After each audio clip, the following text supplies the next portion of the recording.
اسمع لي هالخبرية. وقف نابليون بونابرت العظيم قدام جيشه، حضروا المدافع، علق ايده وبلشوا يضربوا تمثال ابو الهول، وبين كل هالقذايف ما انكسر الا منخاره. شو؟ ما أنا منطقية. طيب اسمع لي هالقصة. اجوا الكائنات الفضائية معصبين من البشرية ولقيوا تمثال ابو الهول وكسروا. شو كمان ما زبطت؟ طيب شوف لي هيدي. وقفوا مجموعة فراعنة عم يتعلموا الرماية وفرعون بالغلط ضرب منخاره لابو الهول وبالتالي انكسر. ما دخلت؟ حقك ما تقتنع، لأن كل هول قصص بتنحكى بس ما أنا مزبوطة عن منخار ابو الهول الضايع. طيب كيف انكسر؟ مين اصلا ابو الهول كله؟ شو تاريخه؟ وشو الاسرار المصرية الابو الهولية المخفية تحته اعلاه وبداخله؟ شو سبب بناء تمثال ابو الهول بالاساس؟ هل هو للحراسة بسبب وجود السراديب اللي تحته واللي موجودة بين مخالبه؟ وهل ابو الهول كله هو نقش لاحد ملوك الفراعنة؟ كل شي حتعرفه منامي. حنفتش على المنخار سوا، ولكن قبل ما تنسى تشترك بالقناة وتفعل الجرس ليوصلك اي فيديو جديد. اذا حابب تتابع يوميات قناة الباندا فاكت فولو على الانستغرام، الروابط بصندوق الوصف. وهات لنشوف اي غليظ كسر هالمنخار.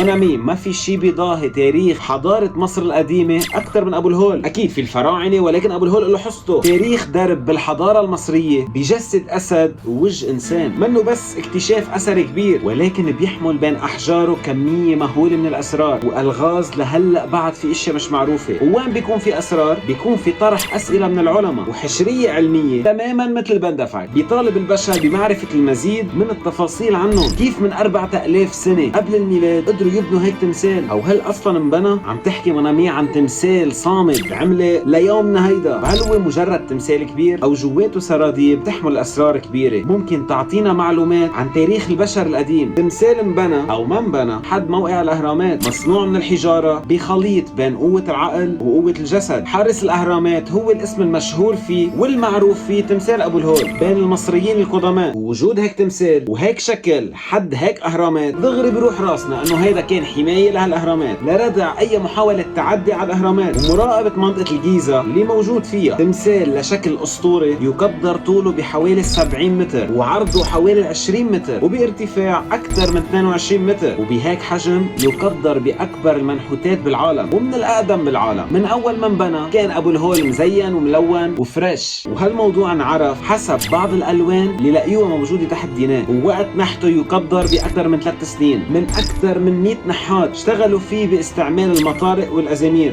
كيف انبنى وامتى؟ خليك معي منامي.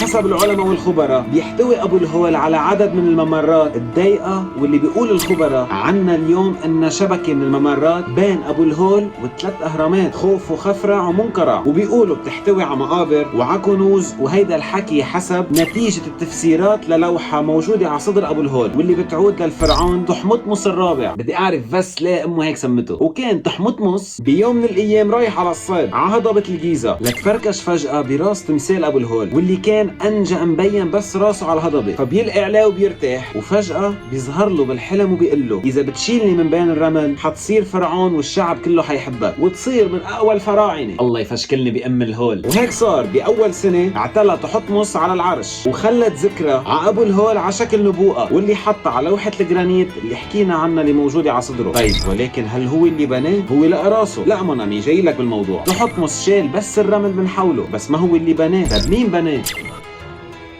فضل ابو الهول يعاني مع الوقت، ينطمر بالرمل ويجي الرومان يشيلوه، يرجع ينطمر ويجوا الفرس يشيلوه، ينطمر عن جديد وبتيجي الحمله الفرنسيه وبتشيله. وعمك نابليون كان من اكثر محبي الحضاره المصريه والفرعونيه، وهي وحده من الاسباب واللي بدل انه ما خص نابليون بمنخار ابو الهول. بس واصلين لهالفكره بعدين. فالحمله الفرنسيه مش بس شالت الرمل ولكن حفرت لتشوف هالتمثال لوين واصل، لحد ما بين التمثال الكبير كله مع جسمه كله. طيب يا خيي مين بناه بس؟ وانا مين قطان. وتعددت كتير الاقاويل انه ابو الهول يعني ابو الفزع، واللي تسمى هيك من العرب، واللي حولوا اسمه من حور ما اخ الاسم الاساسي القديم تبع ابو الهول، وبسبب التآكل مع الوقت حول اسمه لحول. ولان العرب كتير مهضومين وبسبب شكله اللي بيفزع سموه ابو الهول. ومع تطور الدراسات الجيولوجيه وفهم اكثر للكتابات الفرعونيه بالاضافه للغات القديمه، ومع جمع الدلائل والدراسات من علماء الاثار، اكد انه الحكي السائد بالكتابات انه الملك خفرع هو اللي بنى ابو الهول. تخليدا لذكرى بيو خوفو من 2500 سنة قبل الميلاد. وهالموضوع بسبب الشبه الكثير كبير بين خوفو وبين راس ابو الهول. يعني شو خفرع هو اللي بناه؟ صراحة مونامي لم بنت كرمال خوفو ولا خفرع اللي بناه ولا بعصرهم ولا حتى بعصر الاهرامات كلها. فبيرجع بناء ابو الهول ل10,000 سنة قبل الميلاد، معتمدين انه التآكل المستمر سببه امطار غزيرة، وهالامطار بهالكمية اللي بتعمل هيك تآكل مصدرها العصر الجليدي واللي كانت من 10,000 سنة قبل الميلاد. اوف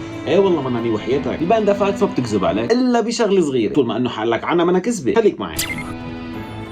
طيب بس دقيقة شوي، أبو الهول مبني دغري قدام الهرم الثاني خفرع، وشكله لأبو الهول بيشبه كتير الملك خوفو ولكن من دون إثباتات كافية. ولكن كمان بيجوا علماء الآثار بيقولوا إنه راس أبو الهول أصغر بكتير من جسمه، وبيقولوا إنه الراس الأساسي لازم يكون أكبر بكتير، فهيدا الراس معدل. وثانيا بيقولوا إنه الهرم انبنى بعد أبو الهول مش قبله. طيب هلا بس أي خبرية مزبوطة؟ مونامي لما نضل ضايعين خبرية أبو الهول تفسرت كلها مع العالم مارك لينر، واللي بيقول إنه أبو الهول ما انبنى اصلا، انحت من حجرين موجودين، فانحت ابو الهول بالحجر، وكان هالحجر كثير غميق فاضطروا ينظفوا حوله ويحفروا ليبين التمثال كله. وبما انه الحجر غميق فموصول بالمياه الجوفيه اللي عم تعبي بهيدا الحجر، فمش السبب للامطار ولا العصر الجليدي كله، وعم تخلي يصير تآكل على عكس الاهرامات اللي منعها تتاكل. والقطع اللي سقطت من ابو الهول انبنى فيها المعبد اللي قدامه دغري، وزياده عمل تجسيد لحقيقه شكل ابو الهول وطلع بالتفصيل مثل تمثال خوفو. واكثر من هيك عمل دراسة للوضع الطبيعي حول الأهرامات، وتبين انه في علاقة كتير قوية بين شكل هرم خفرع وأبو الهول، وتبين انه تجسيد لإله الشمس رع، واللي بيأكد اللي مكتوب على أبو الهول خبري رع أتوم، واللي منسوب لأبو الهول ولخفرع بنفس الوقت.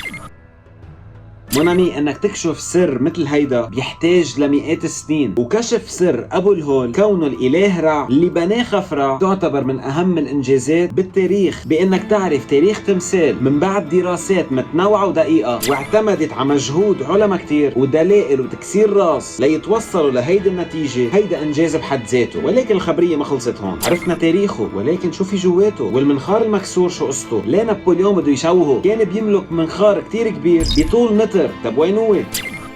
فأحد أشهر الأخبار عن قصة منخار أبو الهول المكسور بيحطوا الحق على نابليون إنه وجه المدافع عليه وضربه، ولكن نابليون بريء من كل هالتهم. مين قال لك؟ السبب إنه بفضل مستكشف أوروبي فريدريك لويس رسم لوحة سنة 1737 برحلته الاستكشافية لأبو الهول، والغريب إنه كان أنفه أصلا مكسور، يعني أنف أبو الهول مكسور قبل الحملة الفرنسية أساسا، فما خصوا هالمعطر، كان مكسور قبل بعشرات السنين. طيب طلع بريء، بس المنخار وين؟ أهم الأبحاث وأكثر القصص منطقية واقناعا بتقول انه السبب هو التعرية. انا عارف شو في براسك، لا مش هيك، بسبب الفيضانات والعواصف الرملية، وكون ابو الهول كان مغطى بالرمال خلى المناطق اللي بالتمثال اللي منا ماكنة والمناطق الضعيفة انها توقع. وما بس المنخار وقع، كمان الدقن وقعت، واللي عثروا عليه مؤخرا وحطوه بمتحف بريطاني. ويمكن اكثر الاشياء غموضا عن تاريخ ابو الهول وعنه هو بحد ذاته مش منخاره، هو شو في تحته. وهيدا اللي حكاه عدد من المؤرخين العرب، وقالوا انه في غرف مليانة كنوز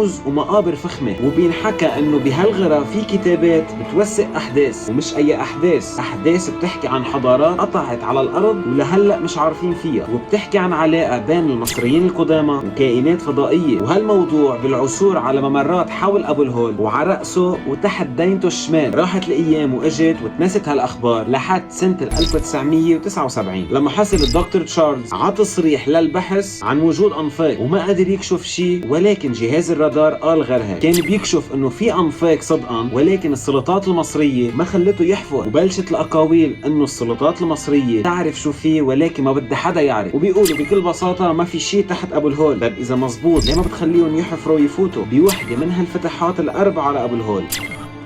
وحدة منهم على ظهره، الثاني على الجنب الشمال، وحاليا تم اغلاقه. بينحكى انه هيدا الباب بيحتوي على كنوز، والثالث خلف لوحة الحلم اللي انحطت ولقيوا فجوة، والفتحة الرابعة بمؤخرة ظهر ابو الهول بسرداب كبير وبتحذيرات كتير من الاقتراب. وهيدا اللي صار بمكتشف امريكي، وبالنظرية الاغرب مش معروف مدى مصداقيتها، ولكن اخر مدخلان هن مدخلان لمدينة تحت الارض، صح او لا ما في اي اثبات. وبينحكى انه في سجلات عن حقيقة وجود قارة اطلانتس الضايعة تحت ابو الهول، وهيدا حسب ما قال عالم اسمه ادغارد كايسي. مونامي لما نسمع كلمة ميد ان تشاينا بنعرف انه الصين قادرة تعمل كل شيء، وصدقا كل شيء، لانه في شيء اسمه ابو الهول الصيني.